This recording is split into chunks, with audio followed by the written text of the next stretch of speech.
தூய பவுல் கொரிந்தியருக்கு எழுதிய 2வது திருமுகம் அதிகாரம் 13.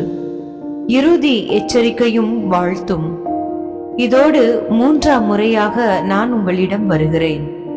2 அல்லது 3 சாட்சிகளின் வாக்குமூலத்தாலே அனைத்து குற்றமும் உறுதி செய்யப்பட வேண்டும்.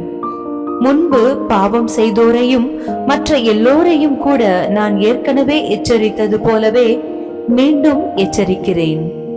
2ஆம் முறை நான் உங்களிடம் வந்தபோது செய்தது போலவே இப்பொழுதும் நான் இங்கிருந்தே எச்சரிக்கிறேன்.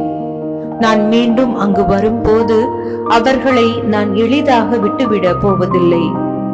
கிறிஸ்து என் மூலமாக பேசுகிறார் என்பதை மெய்ப்பித்து காட்ட வேண்டும் என்கிறீர்கள் அல்லவா?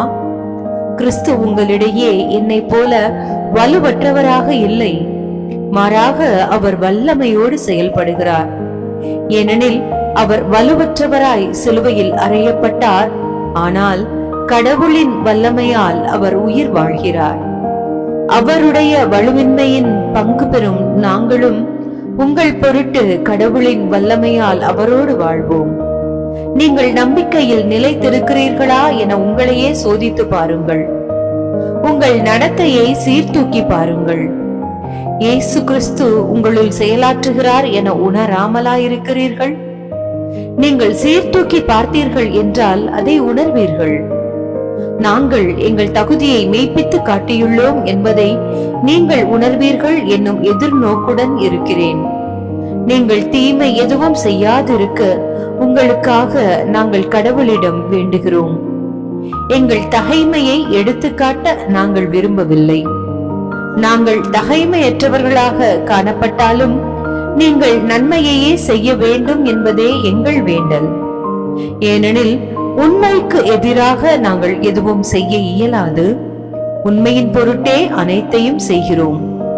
நாங்கள் வலுவற்றவர்களாயிருப்பினும் நீங்கள் வல்லமையுடையவர்களாயிருப்பது எங்களுக்கும் மகிழ்ச்சியே. நீங்கள் நிறைவடைய வேண்டும் என்றே நாங்கள் இறைவனிடம் வேண்டுகிறோம். நான் இங்கிருந்தே இதையெல்லாம் எழுதுகிறேன். ஏனெனில் நான் உங்களிடம் வரும்போது என் அதிகாரத்தை பயன்படுத்தி உங்களிடம் கண்டிப்பாய் நடந்து கொள்ள விரும்பவில்லை. உங்கள் அழிவுக்காக அல்ல, உங்கள் வளர்ச்சிக்காகவே ஆண்டவர் இந்த அதிகாரத்தை எனக்கு அளித்துள்ளார். முடிவுரை. சகோதர சகோதரிகளே, இறுதியாக நான் உங்களுக்கு சொல்வது, மகிழ்ச்சியாயிருங்கள். உங்கள் நடத்தையை சீர்படுத்துங்கள். என் அறிவுரைக்கு செவிசாயுங்கள். மன ஒற்றுமை கொண்டிருங்கள். அமைதியுடன் வாழுங்கள். அப்போது அன்பும் அமைதியும் அளிக்கும் கடவுள் உங்களோடு இருப்பார். தூய முத்தம் கொடுத்து ஒருவரை ஒருவர் வாழ்த்துங்கள். இங்குள்ள இறைமக்கள் அனைவரும் உங்களுக்கு வாழ்த்து கூறுகிறார்கள். ஆண்டவர் இயேசு கிறிஸ்துவின் அருளும் கடவுளின் அன்பும் தூய ஆவியாரின் நட்புறவும் உங்கள் அனைவரோடும் இருப்பதாக. ஆண்டவரின் அருள்வாக்கு.